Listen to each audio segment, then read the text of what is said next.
Gente, esse vídeo é sobre mães narcisistas que estão dizendo que os filhos que são narcisistas, a informação tá chegando, né? Graças a Deus tá chegando onde tem que chegar, que é no ouvido das vítimas, para que elas se despertem, se afastem de seus algozes. No entanto, tem mães narcisistas utilizando essa informação a favor delas e contra os filhos, dizendo que os filhos são narcisistas. Minha gente. Tá brinquedo não, hein? Olha, gente, elas são demais. Elas começam a sessão, fiz aqui a minha colinha para não esquecer de falar nada para vocês. Elas começam a sessão chorando e terminam chorando. Elas são sempre as vítimas, né? Aí começa aquela choradeira. Ai, eu tenho passado uma situação com meu filho. Que é pra você, como terapeuta, já chorar junto. Que elas não sabem, acho que elas nunca foram pra terapia, né? Por que será que psicólogo, psicanalista, a gente não tem que chorar junto com o paciente? Se a gente chora junto com o paciente, quem é que vai cuidar? Vai ter que ter alguém pra cuidar dos dois, né? A gente tem que manter o equilíbrio pra orientar e conduzir ali a sessão de terapia. Se a gente chorar junto, quem que vai, né? E não tem terapia, né? É um chorando de um lado, outro chorando de outro. Então, nós somos treinados a não fazerem carão, a não fazermos carão, nem cara de paisagem, nem nada, e nem chorar junto com o paciente, né? Claro, em alguns momentos, né, nossos olhos enchem de lágrimas, mas a gente segura firme, segura na mão de Deus e vai. Só que eu acho que elas esperam que como elas estão fazendo todo o teatro do chororô, que a gente vá chorar junto e ficar, coitadinha dela, né? Aí choram. Nesse meio tempo, elas começam a se sentem à vontade. A gente tem técnica, né, para fazer a pessoa falar o que está no inconsciente dela. Para isso que serve a análise, enfim.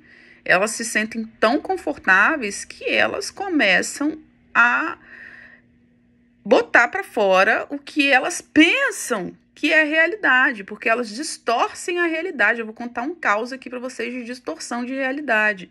Elas distorcem e aí elas começam a falar os absurdos que elas cometem com os filhos, que para elas é justo. E aí a gente tem que ter um equilíbrio emocional do Saci para continuar a consulta. Porque é cada barbaridade que elas contam numa naturalidade, gente, que a gente tem que engolir o choro, né? E o senso de justiça, porque somos humanos, ainda mais quem é sobrevivente e é terapeuta. Você tá no lugar do filho da pessoa que tá ali falando os absurdos que ela fez com o filho. Dá vontade realmente de se colocar no lugar do filho e falar umas boas verdades, mas a gente segura na mão de Deus e vai, não fala a verdade, não bate de frente com o narcisista, não bate de frente com a Narciolândia. Tem técnicas e o tratamento para narcisistas é a longo prazo e não tem efeito, né? A ciência não comprovou que tem efeito porque não tem. Mas tem um passo a passo da psicanálise para você trabalhar levando o narcisista para a realidade. Só que na primeira consulta é óbvio que você nunca consegue trazer o narcisista nem 1 centímetro para a realidade, se é que isso é possível. E não é, a primeira sessão não é para isso, né? Mas elas começam chorando, e aí elas vão avançando, falam aquelas barbaridades e esperam que a gente valide as coisas erradas que elas fazem com os filhos. Eu não valido. Eu não tô doida de validar maldade, eu não tô louca, não tô. Então, eu não valido, tá? Não atendo, eu vejo que é narcisista, eu não atendo mais vezes. E quando elas procuram, eu falo, olha, não vou pegar seu caso. Isso é avisado desde o primeiro contato, que eu escolho os casos que eu vou pegar. Porque, gente, você pode pegar aí qualquer trecho de Conselho Regional de Psicologia, né, o CRP, pega da ordem dos psicanalistas ali o dever e os direitos, os deveres e os direitos dos psicanalistas e dos psicólogos. A gente não tem o direito de não pegar os casos que a gente não quer, é um direito nosso, né? A psicanálise, então, a gente que escolhe quem a gente vai analisar, né? As pessoas nos buscam, mas a gente que escolhe. Tem casos que não é para psicanálise. E a gente pode escolher estar lá nos psicanalistas, a gente pode escolher aquilo E a gente pode não optar por aquilo que vai contra os nossos princípios. E vai contra os meus princípios passar pano para maldade contra os filhos. Eu não faço isso. Eu não dou munição, gente.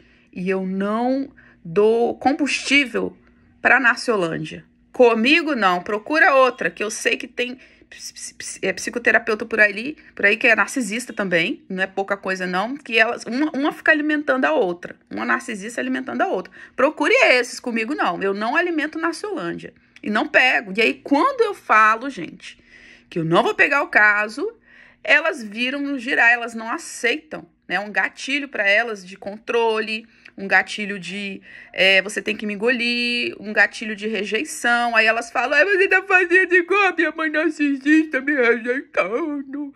Elas querem falar os absurdos que elas falam e quer que a gente ainda aceite. E aí, como a gente não concorda, eu não concordo em atender e não passo a não atender, faço o que tem que ser feito na primeira sessão, oriento, segundo a Narciolândia, né? Orienta é a verdade do paciente. Primeira sessão eu não posso trazer para o self real. Então, eu oriento ali a melhor saída para ele dar naquele momento. A continuação aí já é com outro terapeuta, não é comigo, porque eu não pego narcisista. Não fico enxugando gelo. As minhas horas são preciosas e eu entrego as minhas horas para o sobrevivente empata, não para o sobrevivente narcisista. Porque sim, todas essas que me procuraram, que são narcisistas, são mães narcisistas, tem mães narcisistas também, mas se tornaram aquilo que elas mais detestam e mais odeiam, que são suas próprias mães, né? O que é muito triste, né, gente? Poxa vida, pior castigo pra mim é ser como a mãe narcisista. Só que eu não tenho culpa. E eu não fico enxugando gelo. Eu quero tratar quem quer ser curado. O narcisista não quer ser curado. Ele quer suprimento narcísico. Eles vão para terapia atrás de suprimento narcísico. E eu não dou suprimento narcísico. Não. Meu papel é levar cura para quem quer ser curado. Que no caso são os filhos ali, as vítimas. E aí, no final, quando você fala que não tem, aí elas surtam, elas distorcem a realidade, elas fazem gaslighting, elas distorcem a sua fala do que você falou na consulta, lá no e-mail, no contato. Quando você fala que não quer mais atender, elas vão lá e distorcem, falam coisas que são inverdades, fazem gaslighting, fazem ameaças, xingam, humilham, falam que a gente é narcisista, elas espelham, né? A você que é narcisista, igual sua mãe, você é isso, é aquilo, você é maldosa, você é uma farsa, como eu já recebi, né? Você é uma farsa, você é o tipo de profissional que você mesmo fala para as pessoas não procurarem, porque não serão validados. A gente não é obrigada a validar a Narciolândia, não, tá? A gente que é psicoterapeuta, a gente não é obrigada a validar a Narciolândia e nem a compactuar e a achar normal os abusos que elas fazem. A gente não é. Se a gente pegar um pedófilo ir lá justificar, não, eu abuso de criancinhas porque eu tenho essa necessidade. O psicoterapeuta não é obrigado, gente, a apoiar aquilo não, a aceitar aquilo não. Temos deveres, mas temos nossos direitos. É a mesma coisa, mãe narcisista. Eu não vou ficar adulando quem faz maldade. E elas não aceitam. Elas distorcem, xingam, perseguem, mandam e-mail. Aí vai para outra rede social e fala mal. E você é narcisista. É aquele fuzuê, tá?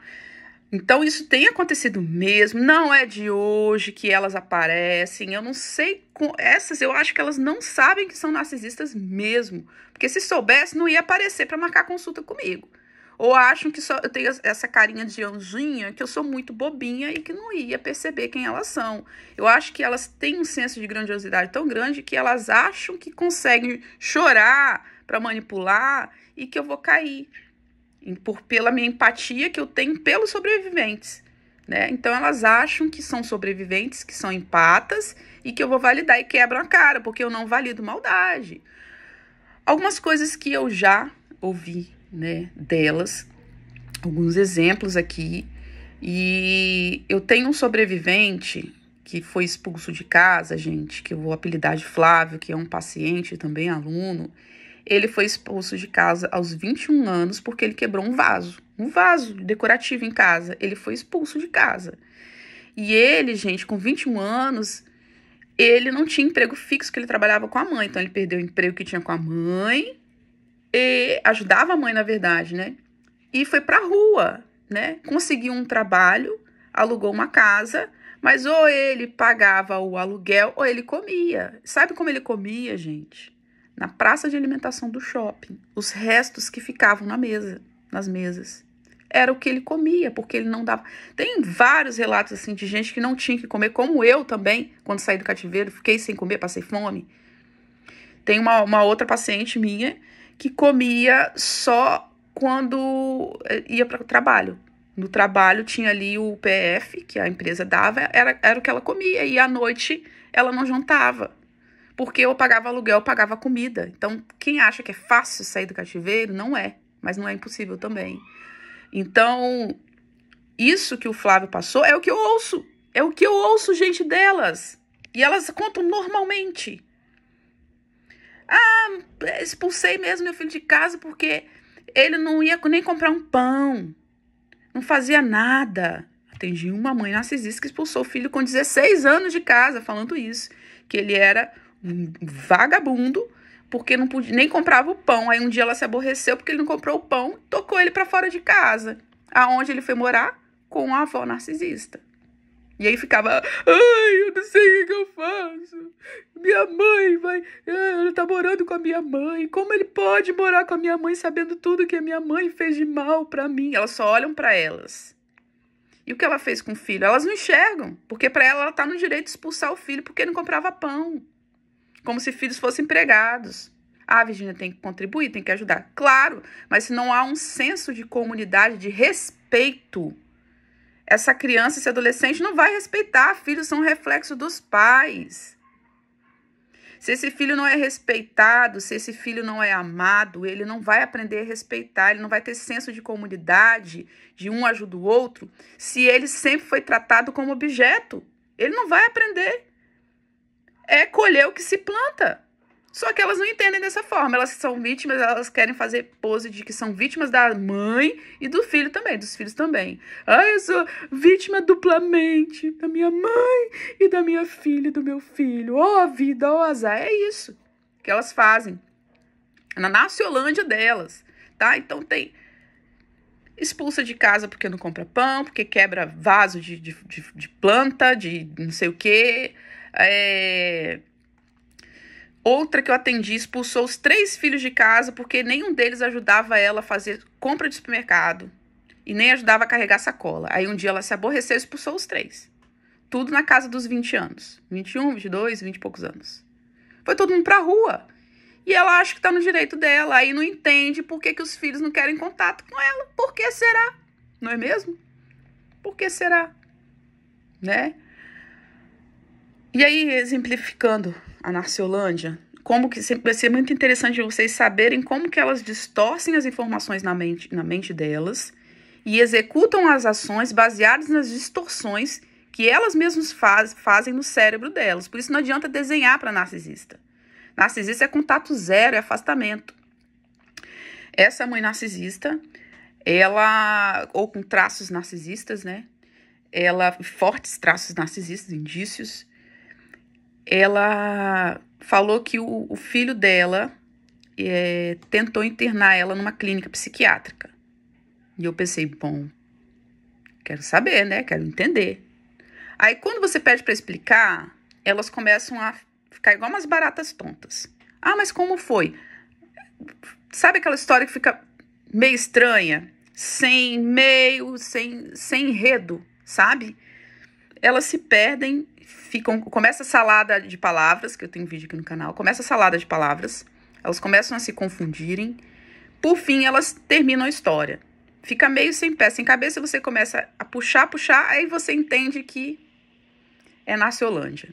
Exemplo, essa disse que o filho tentou internar ela numa clínica psiquiátrica, aí ela passou mal, pediu os filhos para levar no hospital, porque ela estava passando mal, sai os filhos para levar ela para o hospital. Segundo ela foi para uma sala, tipo uma triagem, e o técnico de enfermagem que entrou olhou para ela e ele estava pálido, tá? E o médico falou, tranca a porta, né? Que pode ser um procedimento normal, né? Se a pessoa tá ali na triagem, tranca a porta. Aí o médico examinou e falou, você vai para uma outra sala. E aí ela foi para outra sala para tomar soro, diz ela que perguntou o que que era e que eles não informavam direito o que que era no soro, mas que ela também não entendia porque não conhece de medicação. Depois ela recebeu alta, voltou, o médico liberou, falou que ela estava bem, né? Possivelmente não foi nada, como elas fazem muito, né? Só para encher o saco dos filhos. E ela recebeu alta e ela falou assim: Virgínia, dentro do carro, eu não tive coragem de questionar o meu filho, porque eu era muito submissa. Eu não tive coragem. Eu perguntei, questionar o quê? Que eu fiquei esperando ela contar que tentaram internar ela na clínica psiquiátrica. Eu pensei, deve ser outra história, né? Pensei com meus botões, deve ser outra história, porque ela falou que, né, ela foi no hospital, não foi na clínica psiquiátrica, ninguém falou nada que ela ia ser internada. E aí eu era muito submissa, e eu não consegui questionar o meu filho por que ele queria tanto me internar, mas é pra ficar com o meu salário. Aí você vai ver o salário. Elas são bizarras demais, gente, bizarras demais.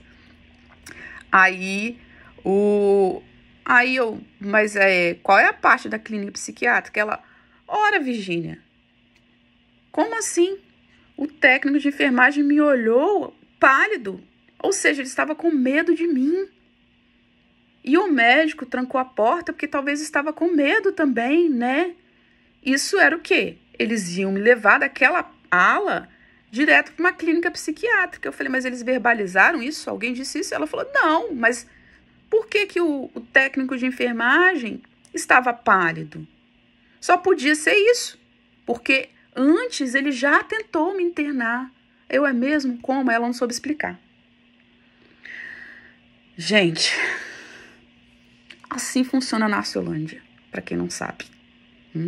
Elas interpretam, das interpretações, elas criam uma mentira da qual elas fingem que acreditam e elas falam isso para todo mundo. Porque ela deve falar para todo mundo que já tentaram interná-la numa clínica psiquiátrica. Por quê? Porque ela foi para um hospital que o enfermeiro estava pálido e o enfermeiro tá pálido é sinônimo de que ela ia ser internada, sendo que ela recebeu alta e foi para casa normalmente. Como que eu vou validar uma pessoa dessa, gente? Virgínia é digna de pena, né? Não tenho pena dessa gente, não. Porque a gente maldosa, isso é maldade. Isso não é esquizofrenia. Isso não é doença, tá, gente? O esquizofrênico faz isso. Só que ele faz sem consciência. É algo neurofisiológico. O narcisista faz isso sem doença. Ele faz isso de maldade, com a intenção de prejudicar suas vítimas. Tá? Vocês pensam que é fácil ser psicoterapeuta? Você ouvir um negócio desse? Não é mole não, tá, gente? E, infelizmente, na internet, pessoalmente também, você pode pegar um narcisista, isso aí. Mas entenderam como funciona a Narciolândia, que não vale a pena bater de frente? Como falar a verdade com uma pessoa dessa? Não tem como, gente, não tem como. E eu escolho quem eu vou atender. Tem casos que não é para psicanálise. Se eu quisesse só dinheiro, eu atendia. Narcisista, psicopata. E eu conheço uma pessoa que atende. Eu falo, tô precisando de dinheiro, bicho, não pode mandar para mim. Eu escolho. Para minha saúde mental, gente. Porque eu não vou ficar enxugando, não só enxugando gelo, mas você tem que ter muito estômago para ouvir essas coisas. E sentir na pele o sofrimento das vítimas. Vocês acham que isso não gera gatilho de revolta, de injustiça? Que coisa mais injusta dá, gente, para me poupar, para poupar os próprios narcisistas? Vão lá, vão alimentar, então, a Narciolândia com um profissional que gosta de alimentar. Comigo, não. E é um direito meu. Tá? E tem casos que não são para psicanálise, não são. É terapia cognitivo-comportamental, eu analiso e falo, não, encaminho. E encaminho para bons profissionais, tá? Empatas, narcisistas eu nem encaminho. Tem uma pessoa que fala, pode mandar, Virgínia, às vezes eu mando, mas a maioria das vezes eu nem encaminho. Não fazer esse profissional perder tempo. E sofrer, corre o risco ainda de sofrer de fazer perseguição depois, que é o que eles fazem se essa pessoa também se recusar a atender, né? Então, elas fazem isso. Aí tem uma outra que invocou que o filho hackeia o computador e celular dela. Quais provas que tem? Nenhuma. Mas ela fala que tem certeza que é o filho. Mas cadê as provas? Não, porque as coisas somem Eu coloco, no outro dia não tá mais lá, mas quem te falou que é seu filho? Que interesse seu filho tem? Ai, não. Porque tá na moda isso agora, né? Como tem casos surgindo de filhas perversas, porque tem também, e filhos que internam compulsoriamente os pais, sendo que os pais são bons da cabeça, né? Por quê? Nada justifica uma maldade dessa, mas por quê? Vai saber. Tá na moda, então elas estão pegando esse embalo. Ai, meus filhos querem me internar para ficar com o meu salário. Essa também falava que era pro filho ficar com o salário dela, que o filho era hacker. Que prazer a pessoa tem de ficar o dia inteiro, né? Ela falou que era para enlouquecer para ficar com o salário dela. Como se o salário delas fossem assim, o salário de juiz, 20 mil reais. Nem sei se é isso. Mas na Narciolândia é muita coisa, né? Esse senso de grandiosidade. Então, tá aí. Elas estão fazendo isso, estão projetando nos filhos o narcisismo, como elas projetam em outras pessoas, e está sendo utilizado como ferramenta para elas se fazerem de vítimas duplamente, com a mãe narcisista e com o filho narcisista. Então, se você, que é filho ou filho de mãe narcisista, já ouviu que você é narcisista, saiba que é porque ela está se informando, tá? Saiba que é porque elas estão antenadas sobre o tema, né? E bordas e limites. Narcisista é contato zero, gente. Não tem conversa. Ah, Virginia, isso é psicofobia. Olha, pro psicopata, pedófilo, ninguém fala que é psicofobia, né? Mas falou de mãe, tocou, né? Dói, né? Dói, principalmente em quem é narcisista. Não gostam, né?